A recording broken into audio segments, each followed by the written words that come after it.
បាទអញ្ចឹងនៅក្នុងវីដេអូនេះយើងនឹងសិក្សាបន្តទៀតទាក់ទងនឹងការប្រើប្រាស់នៅ brush tool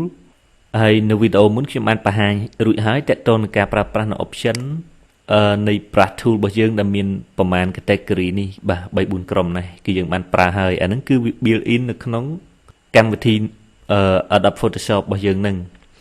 ឥឡូវនេះគឺយើងចេះប្រើប្រាស់នៅ brush tool preset ដែលយើង download មកពី internet ម្ដងមានន័យថាយើងយក preset របស់គេស្រាប់ហើយបន្ទាប់មកយើង download មកយកមកធ្វើការ connect ជាមួយនឹងកម្មវិធី Adobe Photoshop របស់យើងហ្នឹងបាទអញ្ចឹងសូមអនុវត្តទាំងអស់គ្នាដំបូងគឺយើងបើកbrowser ណាមួយមកបន្ទាប់មកយើងចូលទៅកាន់ website www.brush បាទចេញហើយនេះដោយសារខ្ញុំធ្លាប់ search .com/cc បាទបន្ទាប់មកវាបង្ហាញនៅផ្នែកខាងលើយើងចុចលើ URL របស់វានឹងមកជាទូទៅបើសិនតែយើងកាលណាវាដាក់រូបមកធម្មតាបែបនេះមានន័យថាវា free ឲ្យយើង download តែអ្នកទាំងអស់គ្នាត្រូវប្រយ័ត្នដែរកន្លែងខ្លះវាដាក់អក្សរថា premium នៅលើហ្នឹងគឺអាហ្នឹងវាអត់ឲ្យយើង download ទេបាទនេះអក្សរ premium បែបនេះអាហ្នឹងមានន័យថាអត់ free ទេគឺវាគិតលុយអញ្ចឹងយើង download អានេះអត់ premium មកគឺវា free ហើយវាមាន category របស់វាច្រើននៅផ្នែកខាងនេះតែឥឡូវហ្នឹងគឺយើងត្រូវការតែមួយទេគឺយើងត្រូវការ brush អញ្ចឹងយើង tick កន្លែងហ្នឹងមកហើយបន្ទាប់មកយើងមើលប្រភេទរបស់វានៅខាងលើនេះវាមានច្រើនវាមានជាប្រភេទពណ៌មាន color មាន surface មានអីច្រើនអញ្ចឹងហើយខ្ញុំឆ្លាញ់មួយទេនៅទាំងអស់ហ្នឹងគឺ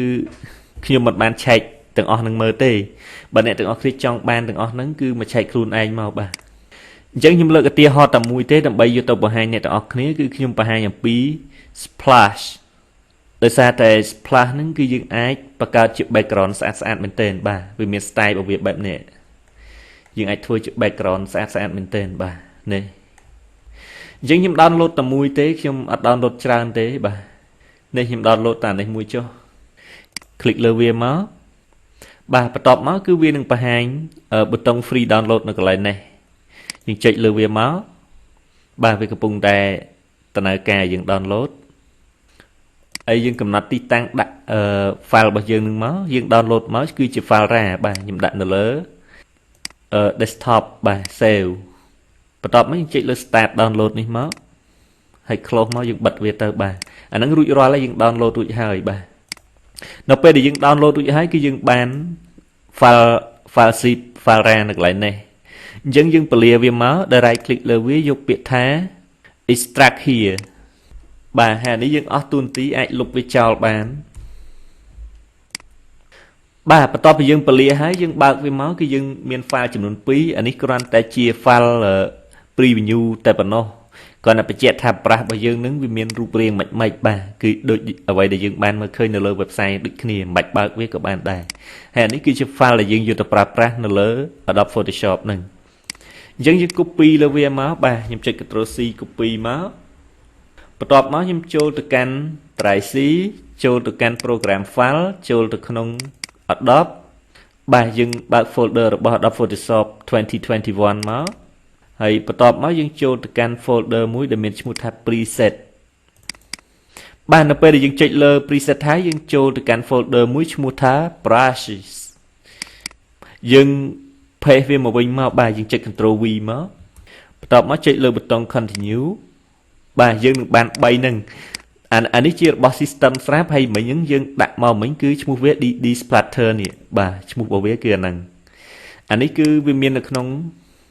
system របស់ Adobe Photoshop នឹងស្រាប់ហើយយើងបន្ថែមមកមួយនេះអ្នកទាំងអស់គ្នាទៅចាំឈ្មោះនេះទុកដើម្បីទាញវាយកមកប្រើប្រាស់លើ Photoshop ឥឡូវខ្ញុំបិទវាចោលបាទបន្ទាប់ពីយើងបាន copy ដាក់អញ្ចឹងហើយអ្នកទាំងអស់គ្នាកម្មវិធីរបស់យើងនេះវាកំពុងបើកស្រាប់អញ្ចឹងដើម្បីប្រើបានយើងបិទវាចោលសិនបាទហើយយើងបើកវាម្ដងទៀតមក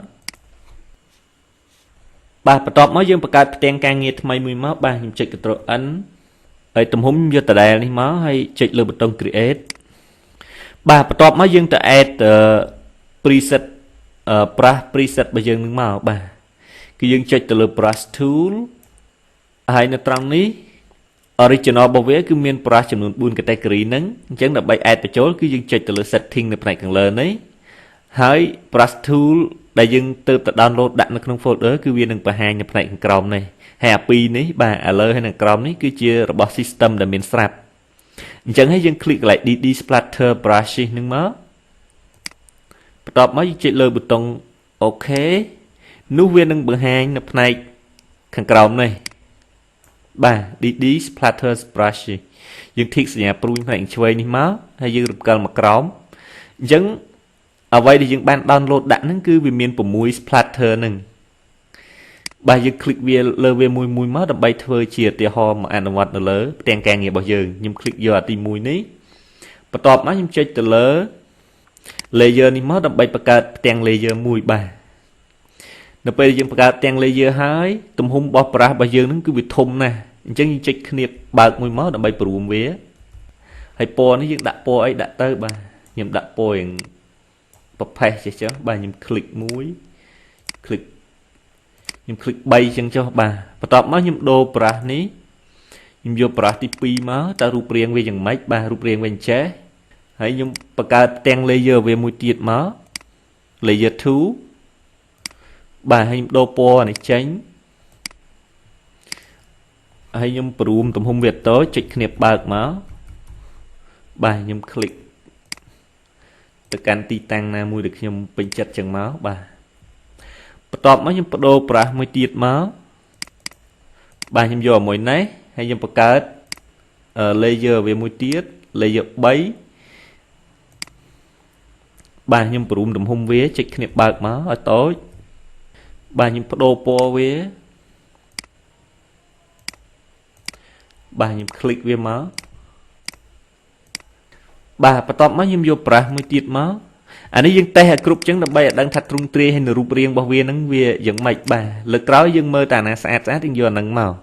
បាទខ្ញុំយក splatter 4ខ្ញុំបង្កើត layer មួយទៀត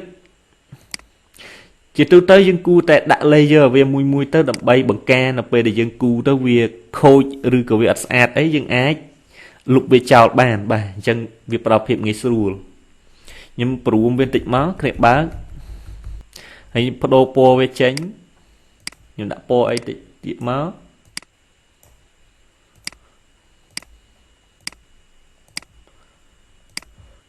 អញ្ចឹងខ្ញុំថែមមួយទៀតមកបានណាខ្ញុំយកអាទី5នេះមួយទៀតបានតែពិតវាមាន6តែឧទាហរណ៍តែ5បានហើយហើយខ្ញុំដាក់ layer មួយទៀត layer 5ហើយខ្ញុំបដូរពណ៌វាចេញខ្ញុំដាក់ពណ៌ក្រហមម្ដងបាទខ្ញុំព្រមវាតូចបាទប៉ុណ្្នឹងចុះបាទខ្ញុំចុច move tool អក្សរ V បន្ទាប់មកយើងចុចទៅលើ layer ហ្នឹងមកអ្នកទាំងអស់គ្នាបើសិនយើងគិតថាពណ៌ហ្នឹងវាច្បាស់វាចាំងពេកវាអត់សូវស្អាតយើងប្រើប្រាស់នៅ opacity នៅផ្នែកខាងនេះមកបាទខ្ញុំ click លើពណ៌ក្រហមខ្ញុំបន្ថយ opacity នៅត្រង់នេះបន្តិចមកបាទអញ្ចឹងពណ៌ណាដែលអ្នកទាំងអស់គ្នាគិតថាវាឆើតពេកយើងបន្ថយវាបន្តិចមកនេះពណ៌នេះមួយទៀត click លើវាអញ្ចឹងមកហើយបន្ថយ opacity វាបន្តិចមកបាទអញ្ចឹងមានតែប៉ុណ្្នឹងទេនេះគឺជារបៀបនៃការប្រើប្រាស់ preset ដែលយើង download ពីអ៊ីនធឺណិតដើម្បីយកមកប្រើប្រាស់នៅលើកម្មវិធី Adobe Photoshop របស់យើងបាទសូមអរគុណចំពោះការតាមដានទស្សនានៅវីដេអូ clip មួយនេះ